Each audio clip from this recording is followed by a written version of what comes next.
Hello everyone. बच्चों कैसे हैं आप सब लोग। आज हम स्टार्ट करने वाले हैं क्लास 12th बायोलॉजी का chapter biotechnology principles and processes, यानी जैव प्रौद्योगिकी सिद्धांत एवं प्रक्रम। बच्चों ये बहुत ही इंटरेस्टिंग टॉपिक है और बहुत ही इंटरेस्टिंग चैप्टर है और आपको बहुत जल्दी समझ में भी आ जाएगा। बस आप जो वीडियोस हैं उन्हें ध्यान से देखिए और बार बार उसे समझने की कोशिश कीजिएगा कि कोई चीज क्यों और कैसे हो रही है। और जब आप खुद से इसको एक बार और पढ़ेंगे तो आपको बहुत जल्दी से चीजें समझ में आने लगेंगी। चलिए बच्चों शुरू करते हैं जैव प्रौद्योगिकी से, यानी बायोटेक्नोलॉजी। बायोटेक्नोलॉजी है क्या बच्चों? जैसा कि आपको दिख रहा होगा, जैव प्रौद्योगिकी या बायोटेक्नोलॉजी दो शब्दों से मिलकर बना है, जैव और प्रौद्योगिकी, यानी और टेक्नोलॉजी। बायो और टेक्नोलॉजी। बच्चों जब बायोलॉजी और टेक्नोलॉजी को आपस में मिला देंगे तो एक नया क्षेत्र निकल के आता है जिसे बायोटेक्नोलॉजी हम लोग कहते हैं। बच्चों बायोटेक्नोलॉजी में जीवों और उनके उत्पादों का प्रयोग मानव के लिए लाभकारी पदार्थ बनाने में किया जाता है। सिंपल शब्दों में समझिए, पहले क्या होता था, स्टार्टिंग में जैव प्रक्रियाओं द्वारा मानव के लिए उपयोगी पदार्थ बनाए जाते थे। पहले यहीं तक हम लोग सीमित थे, जैसे सिरका, दही, शराब, बेकरी, ठीक है। अनेक प्रकार के माइक्रोब्स वाले चैप्टर में हम पढ़ चुके हैं। अनेक प्रकार के डिफरेंट प्रकार के लाभदायक पदार्थ हमें जीवों से प्राप्त होते थे। तो ये यहाँ से स्टार्टिंग हुआ जैव प्रौद्योगिकी का, जिसको हम प्रारंभिक जैव प्रौद्योगिकी कहते हैं। उसके बाद धीरे धीरे इस क्षेत्र में और नए अनुसंधान हुए और नए प्रयोग हुए।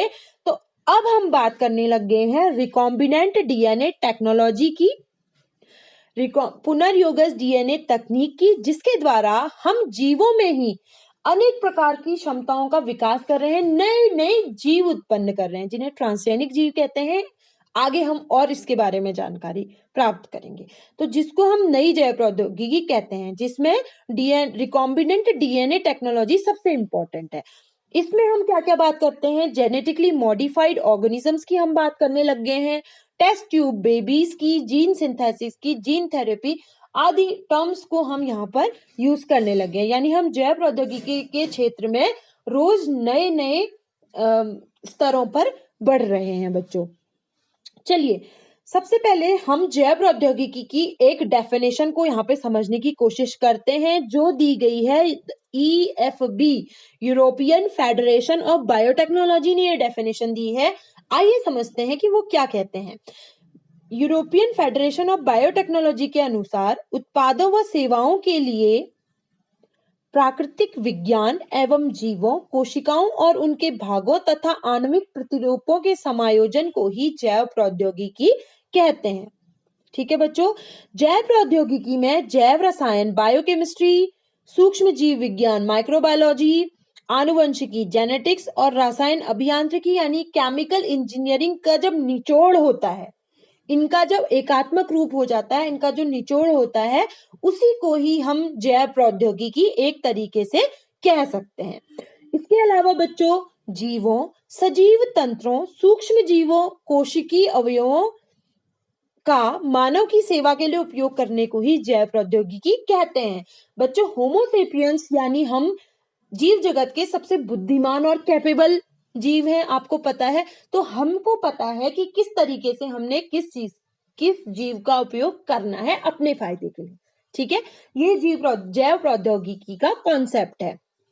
इसके अलावा अगर हम और सिंपल तरीके से कहना चाहें तो हम कह सकते हैं कि जीव विज्ञान की प्रौद्योगिकी का जब हम मानव के लाभ के लिए उपयोग करने लगते हैं तो हम उसे जैव प्रौद्योगिकी या बायोटेक्नोलॉजी कहते हैं। बच्चों अब ये जो बायोटेक्नोलॉजी है, अगर हमें इसे बहुत अच्छे से समझना है तो हमें 3 जो पॉइंट्स हैं उन पे फोकस करना होगा। पहला पॉइंट है प्रिंसिपल्स ऑफ बायोटेक्नोलॉजी, यानी जीव प्रौद्योगिकी के सिद्धांत। फिर tools of recombinant DNA technology, recombinant DNA technology के साधन। रिकॉम्बिनेंट डीएनए टेक्नोलॉजी को हम पुनर्योगज डीएनए तकनीक भी कह रहे हैं, याद रखिएगा। ठीक है, और तीसरा पॉइंट होगा पुनर्योगज डीएनए तकनीक के प्रक्रम यानी processes of recombinant DNA technology. सबसे पहले हम बात कर लेते हैं जैव प्रौद्योगिकी के क्या सिद्धांत होते हैं। बच्चों, जैव प्रौद्योगिकी में मुख्यतः दो तकनीकों ने अपना महत्वपूर्ण योगदान दिया है, जिसमें पहली है जेनेटिक इंजीनियरिंग और दूसरी है केमिकल इंजीनियरिंग। बच्चों, जो जेनेटिक इंजीनियरिंग है, आनुवंशिक अभियांत्रिकी भी जिसको कहते हैं, इसके फादर माने जाते हैं पॉल बर्ग। ठीक है, पॉल बर्ग इसके जनक माने जाते हैं। इसमें जीवों में वांछित लक्षण प्राप्त करने के लिए आनुवंशिक पदार्थ यानी डीएनए को जोड़ने, तोड़ने तथा हटाने की तकनीक का प्रयोग किया जाता है। इसे टेलरिंग ऑफ डीएनए भी कहते हैं। जेनेटिक इंजीनियरिंग मतलब जो डीएनए है, जेनेटिक मटेरियल है, उसमें अपनी इंजीनियरिंग दिखानी है। आपको पता है कि जो गुण लक्षण होते हैं वो डिसाइड करते हैं हमारी जीन। जिसकी जैसी जीन्स होंगी उसके वैसे लक्षण होंगे। ठीक है, लेकिन अगर हमें कोई लक्षण चाहिए तो हम क्या करेंगे, उसमें उसकी जीन में चेंज करेंगे। ठीक है, उसमें वैसी जीन डालेंगे जिससे कि वो लक्षण प्रकट हो जाएं।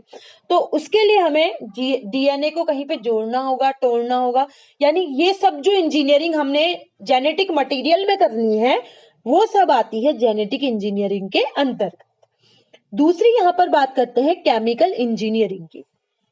बच्चों, केमिकल इंजीनियरिंग के अंतर्गत हम रोगाणु रहित वातावरण में, ठीक है, एसेप्टिक एनवायरनमेंट में उन सूक्ष्म जीवियों को ग्रो करवाते हैं जो हमें हमारे लाभ के प्रोडक्ट्स देते हैं। ठीक है, उन जीवों को ग्रो कराकर बहुत अधिक मात्रा में हम उनके उत्पादों को प्राप्त करते हैं और फिर उनको हम यूज करते हैं। बच्चों, अब कुछ पॉइंट्स यहाँ पर समझिए। चैप्टर 1 में हमने पढ़ा था कि जब अलैंगिक जनन होता है तो सूचनाएं हमारी प्रिजर्व्ड रहती हैं, जबकि लैंगिक जनन वेरिएशन पैदा करते हैं। ठीक है, जब हम ट्रेडिशनल हाइब्रिडाइजेशन कराते हैं तो जो जीन्स हमको चाहिए उसके साथ साथ जो जीन्स हमको नहीं चाहिए वो जीन्स भी जीव में आ जाती हैं। ठीक है, तो इसका सोल्यूशन क्या है? इसका सोल्यूशन ये है कि हम जेनेटिक इंजीनियरिंग के द्वारा केवल उन्हीं जीन्स को जीव में डालें जो जीन्स हमको चाहिए। जो जीन्स हमको नहीं चाहिए, जो गुण हमको नहीं चाहिए, उन जीन्स को हम हटा दें। बच्चों, इसके लिए रिकॉम्बिनेंट डीएनए का निर्माण हमको यहाँ पर करना पड़ता है। रिकॉम्बिनेंट डीएनए का निर्माण हमको यहाँ पर करना पड़ता है। रिकॉम्बिनेंट डीएनए यानी पुनर्योगज डीएनए क्या होता है, इसको हम यहाँ पे थोड़ा बहुत समझेंगे और इस चैप्टर में आगे हम बार बार इसके बारे में जानेंगे। और जब चैप्टर एंड होगा तो आप देखेंगे कि पुनर्योगज डीएनए को यानी रिकॉम्बिनेंट डीएनए को हम बहुत अच्छी तरीके से समझ गए हैं। पुनर्योगज डीएनए यानी रिकॉम्बिनेंट डीएनए का जो कॉन्सेप्ट था वो स्टार्ट किया कोहेन और बोयर ने। इन्होंने सबसे पहले रिकॉम्बिनेंट डीएनए का निर्माण किया। कैसे? उन्होंने साल्मोनेला टाइफिम्यूरियम नाम का एक बैक्टीरिया था, जीवाणु, इसके जीन में उन्होंने एक प्रतिजैविक प्रतिरोधी जीन को जोड़ा था। ठीक है, एंटीबायोटिक प्रतिरोधी जीन को जोड़ा था। आपको पता है एंटीबायोटिक्स क्या होते हैं? जो दूसरे जीवों की गति को अवरुद्ध करते हैं और उन्हें खत्म करते हैं। ठीक है, तो उन्होंने अपने एक्सपेरिमेंट में क्या किया, ये जो जीवाणु था, ठीक है, इसमें एक ऐसी जीन डाली जो कि प्रतिजैविक का प्रतिरोध करती थी। तो अगर ये जीन इसमें चली जाएगी तो इस जीवाणु पर उस एंटीबायोटिक का कोई असर नहीं होगा। ठीक है, ऐसा उन्होंने प्रयोग किया। उन्होंने क्या किया, ये जो बैक्टीरिया था इसका जो प्लाज्मिड था, ठीक है, प्लाज्मिड मतलब एक्स्ट्रा न्यूक्लियर जो जेनेटिक मटेरियल था, उसमें उन्होंने इस जीन को जोड़ दिया। ठीक है, इस जीन को जोड़ दिया। इसके लिए उन्होंने रेस्ट्रिक्शन एंजाइम द्वारा जैव प्रतिरोधी प्लाज्मिड से जैव प्रतिरोधी जीन वाले डीएनए खंड को काट दिया। ठीक है, वहां से डीएनए खंड को काट दिया और इस डीएनए खंड को प्लाज्मिड डीएनए से डीएनए लाइगेज द्वारा जोड़ दिया, तो इससे जो डीएनए बना उसको रिकॉम्बिनेंट डीएनए कहा गया। इसे एस्चेरिशिया कोलाई या ई कोलाई में स्थानांतरित करने पर यह डीएनए क्या करता है, पॉलीमरेज एंजाइम की सहायता से अपनी बहुत सारी कॉपीज बना लेता है। प्रतिजैविक प्रतिरोधी जीन के ई कोलाई में जब बहुत सारी कॉपी बना लेता है तो इसे क्लोनिंग कहते हैं। और अच्छे से इसको समझिए। देखो बच्चों,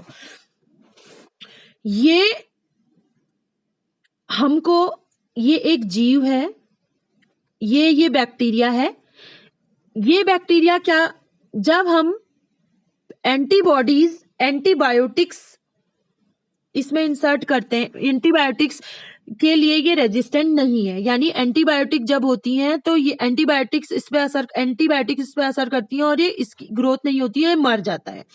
लेकिन अगर हम इस बैक्टीरिया के जो जेनेटिक मटेरियल है उसमें एक ऐसी जीन डाल दें जो कि इस एंटीबायोटिक का प्रतिरोध कर देती है, यानी जिस पे इस एंटीबायोटिक का कोई असर नहीं होता है, अगर ये जीन हम इस बैक्टीरिया में डाल दें तो क्या होगा, तो ये बैक्टीरिया भी इस एंटीबायोटिक के लिए प्रतिरोधी हो जाएगा, यानी इस एंटीबायोटिक का इस बैक्टीरिया पे कोई असर नहीं होगा।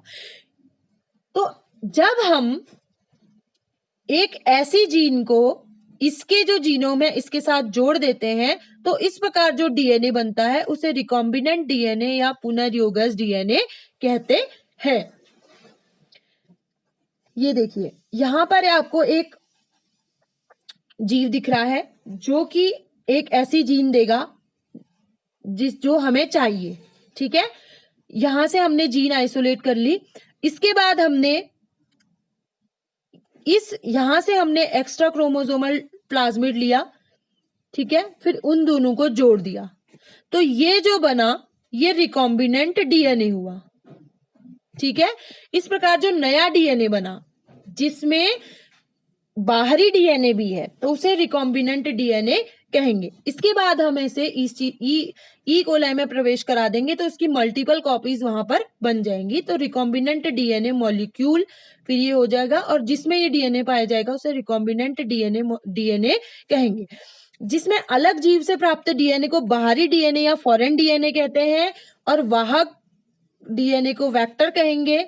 और उसके बाद हम इसको वेक्टर की सहायता से किसी होस्ट में डालेंगे जो कि इस डीएनए की फिर मल्टीपल कॉपीज बनाएगा, ठीक है बच्चों। तो इस प्रकार किसी भी जीव के जो आनुवंशिक रूपांतरण है उसमें 4 स्टेप होते हैं। पहला, वांछित जीन युक्त डीएनए की पहचान करना, ठीक है। पहले हमें सबसे पहले उस डीएनए की पहचान करनी होगी जिसमें हमको वांछित जीन चाहिए, यानी ऐसे गुण की जीन जो हमें चाहिए उसकी हमें पहचान करनी होगी। फिर उसके बाद इस जीन या डीएनए खंड को हमें होस्ट में स्थानांतरित करना होगा, फिर उसके बाद होस्ट में उसे सुरक्षित रखना होगा और उसके बाद उसकी संततियों में स्थानांतरित करना। ये मुख्य उसके बच्चों ये मुख्य जो है उसके स्टेप्स होते हैं। बच्चों, रिकॉम्बिनेंट डीएनए टेक्नोलॉजी और रिकॉम्बिनेंट डीएनए को इस चैप्टर में हम बार बार पढ़ेंगे और बार बार समझेंगे, तो आपको बहुत अच्छे से समझ में आ जाएगा कि रिकॉम्बिनेंट डीएनए टेक्नोलॉजी क्या है और इसको हम क्यों इतना महत्व दे रहे हैं, क्यों आजकल इसकी इतनी चर्चा हो रही है। तो बच्चों, आज आपने इस वीडियो में जो कुछ भी सीखा आप उसे समझने का प्रयास कीजिएगा और अपने नेक्स्ट वीडियो में हम पुनर्योगज डीएनए टेक्निक या रिकॉम्बिनेंट डीएनए टेक्नोलॉजी के टूल्स के बारे में बात करेंगे।